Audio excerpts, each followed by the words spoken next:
घर में उस तरह का ससुराली इशू नहीं है।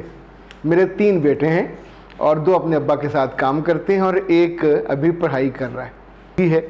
बच्चों को हमने बड़ा इजी रखा हुआ है, घर में गाड़ियाँ भी हैं, लेकिन वक्तन फ़क्तन मेरे मियाँ की पॉकेट से पैसे निकल जाते हैं। फिर इसी तौर पे हमारे घर में जो बातें होती हैं, मेरे एक बेटे को जो आदत है कि वो ख़ानदान के किसी जगह बैठे हुए चचा के साथ, इवन अपनी फूफो के साथ वो बात कर देता है। तो ख़ातिन हज़रात, अगर कभी आपके दिल में ऐसी ख्वाहिश पैदा हो तो याद रखिएगा, ख़ानदान की इज़्ज़त बनाना और उसको इस्टेब्लिश करना ये भी माँ बाप ही करते हैं, कोई और नहीं करता। अगर आप उससे किरदार वाला बनाना चाहते हैं, साहिब किरदार, तो आप देखिए कि आपको कोई ना कोई किरदार अपने ख़ानदान में से, दुनिया में से मिल जाएगा।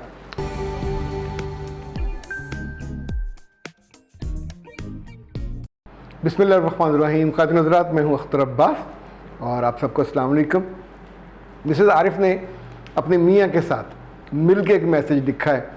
उन्होंने कहा कि हमें घर में उस तरह का ससुराली इशू नहीं है। मेरे 3 बेटे हैं और 2 अपने अब्बा के साथ काम करते हैं और एक अभी पढ़ाई कर रहा है। लेकिन हमारा मसला, सबसे बड़ा मसला जो है वो ये है कि घर में माली तौर पे बहुत आसूदगी है। बच्चों को हमने बड़ा इजी रखा हुआ है, घर में गाड़ियाँ भी हैं, लेकिन वक्तन फ़क्तन मेरे मियाँ की पॉकेट से पैसे निकल जाते हैं। वो भी जानते हैं कि मैंने नहीं निकाले और मैं भी जानती हूँ कि किस बेटे ने निकाले। फिर इसी तौर पे हमारे घर में जो बातें होती हैं, मेरे एक बेटे को जो आदत है कि वो ख़ानदान के किसी जगह बैठे हुए चचा के साथ, इवन अपनी फूफो के साथ वो बात कर देता है। शायद उनकी मोहब्बत जीतने के लिए, शायद उनके करीब होने के लिए, यानी हम उसको समझ नहीं पाए। लेकिन हमारी बड़ी एम्बेरसमेंट हमें होती है अक्सर कि ऐसी बात जो हमारे घर में तय हुई, हमारे यहाँ उसको लेके चलना होता है, लेकिन वो वहाँ पहुँची होती है। ख़ातिन हज़रात, ये बहुत सारे घरों में ऐसा मसला होता है, यानी पैसे चोरी होने वाला भी, और दूसरा घर की बातें इधर से उधर। ये मसला करैक्टर का है और ये मसला कंसर्न का है। अगर माँ और बाप दोनों का कंसर्न है, उन्होंने कहा हम दोनों मिल के खाने पे, नाश्ते पे, आते जाते आपकी वीडियो सुनते हैं और हमें लगा कि हमारे मरने के बाद हमारे ख़ानदान की कोई लेगेसी ऐसी हो कि जो हमें इज़्ज़त बख्शे, तो क्या ऐसा हो सकता है? तो ख़ातिन हज़रात, अगर कभी आपके दिल में ऐसी ख्वाहिश पैदा हो तो याद रखिएगा, ख़ानदान की इज़्ज़त बनाना और उसको इस्टेब्लिश करना ये भी माँ बाप ही करते हैं, कोई और नहीं करता। अगर आपने अपने बच्चों को जैसा लुक़मा हलाल खिलाया, जैसा सिखाया, जैसे उनके साथ गुफ्तगू की, मैं आपको एक दिलचस्प बात बताऊं, उंदलस जहाँ कोई मुसलमानों की 700 साल हुकूमत रही, अब्दुर्रहमान, फिर हशाम, फिर अल-हकम, तो अल-हकम तीसरा हुक्मरान था और 771 से ये को 881 ये उसका है टेन्योर दरमियान का। जब ये बादशाह बना तो इसका चूँकि अपना मिजाज बड़ा आवारा सा था, तो सारे लोग ही आवारा हो गए। हर तरफ बदकारी और फहाशी और बुरे काम, बर्फ़ ऊपर से पिघलती है। सोसाइटी में इतनी ज़्यादा बुराइयां होगी कि ख़ानदान के ख़ानदान बर्बाद हो गए। इस पे जो अहले दिल थे, अहले ईमान थे, अहले ज़रफ़ थे, वो इकट्ठे हुए और उन्होंने बादशाह के ख़िलाफ़, तीसरे बादशाह अल-हकम या हकम के ख़िलाफ़ बगावत कर दी। अच्छा, चूँकि उसकी हुकूमत थी और लोग ज़रा कम थे, बगावत नाकाम हो गई। जब नाकाम हुई तो नाकाम होने वाले सबको पकड़ा गया, कत्ल कर दिए गए, मार दिए गए, कोड़े पड़े, सज़ाएँ हुई। उस ज़माने का जो एक बहुत बड़ा आलिम था, इमाम मालिक का शागिर्द था, इमाम मालिक, मोता इमाम मालिक वाले, उनका नाम था तालूत। और तालूत को भी पुलिस तलाश कर रही थी, लेकिन ये छुप गए। 1 साल छुपे रहे। अब छुपे किसके घर रहे कि जिस घर के में रहते थे उसका घर एक यहूदी का घर था। उस घर में अब यहूदी ने अपनी बीवी और अपने बच्चों को ज़िंदगी की खूबसूरत बातें सिखाई थी। उन्होंने अपने बाप का राज रखा और इतना बड़ा राज कि मुल्क का जो सबसे बड़ा मफरूर था वो उनके घर छुपा हुआ है। 1 साल तक ना उनकी बीवी से, ना उनके बच्चों से उनके पेट हल्के नहीं थे।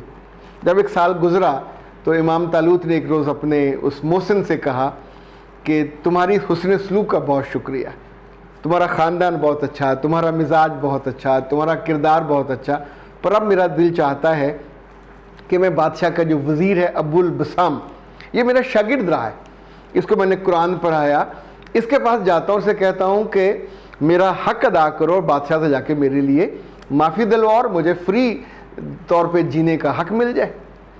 یہودی نے کہا کہ اے میرے آقا ایسا مت کرے، پھر اس نے قسم کھائی کہ آپ نقصان میں پڑ جاؤ گے، یہ لوگ آپ کو نقصان پہنچائیں گے، ایسا مت کیجئے۔